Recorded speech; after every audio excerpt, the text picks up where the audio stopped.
আসসালামু আলাইকুম, hello everyone, কি অবস্থা এন্ড কেমন আছে? আজকের টপিকটা হলো যে আমাদের একটা মাদ্রাসার বিষয় নিয়ে, বিশেষ করে আমাদের জুগিরখিল গ্রামবাসীদেরকে নিয়ে। আমাদের এই ঈদগাহ মাঠটা দেখতেছেন যে এটা হলো আমাদের মসজিদের ঈদগাহ মাঠ। এই বালুগুলো দেখতে পাচ্ছেন, আমাদের নতুন মাদ্রাসা একটা উদ্বোধন হইতেছে। তো আমাদের বালু এখানে কিছু ঈদ আছে, আর কিছু রড আসবে, আর কিছু কিছু মাল সামান আসবে। এবার দেখতেন যে এখানে বালু আছে, ঈদ আছে, আরো অনেক মাল সামান আসবে। আলহামদুলিল্লাহ আমাদের জুগিরখিল গ্রামবাসী থেকে অনেক হেল্প পাইতেছি আমরা, আমাদের মাদ্রাসার জন্য অনেক হেল্প হইতেছে, অনেক অনেক দিকে অনেক রকমের হেল্প করতেছে। গাইস, মাদ্রাসার উদ্বোধন উপলক্ষে কিছু গ্রামবাসী এসে পড়ছে। এখন আমাদের দোয়া দূরত হবে। দিন গাইস, দোয়া দূর শেষ হইলেই মাদ্রাসায় কাজ শুরু করা হবে। আর গাইস, আমার অনেক আনন্দ লাগতেছে যে এতদিন পরে আমাদের মাদ্রাসাটা আবার নতুন করে তৈরি হইতেছে। তো এটা হলো আমাদের মসজিদ, আগে ছিল এখানে মাদ্রাসা ছিল, আর এটা হলো মসজিদের আগে জায়গা ছিল।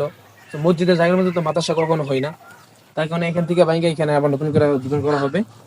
বলতে গেলে কি, মাদ্রাসাটা আমাদের একটা সময় ইম্পর্টেন্ট ছিল, কারণ আমরা মাদ্রাসা পড়ে গেছি আজ থেকে 12 বছর একটানা পড়ে গেছি মাদ্রাসার মধ্যে।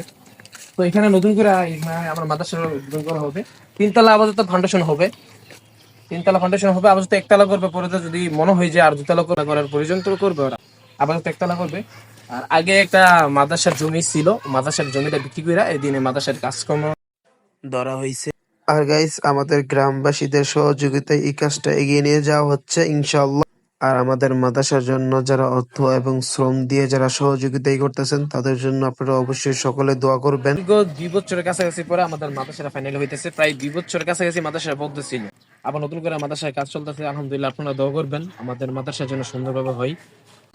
এখান থেকে শিফট হয়েছে, কারণ এখান থেকে এখানে মসজিদের জায়গা, তো তার কারণে এখান থেকে ওইখানে শিফট হয়েছে, ওইটা হলো মাদ্রাসার জায়গা। সো গাইস, আজকে ভিডিওটা এই পর্যন্তই। আর আপনারা কিন্তু শেয়ার করতে ভুলবেন না, কারণ আপনাদের একটা শেয়ারের মাধ্যমে এমনও তো হতে পারে যে আমাদের কাজটা এগিয়ে যেতে পারে। সো অবশ্যই শেয়ার করতে ভুলবেন না। সো লাইক, কমেন্ট, ফলো করতে কিন্তু ভুলবেন না। আল্লাহ হাফেজ।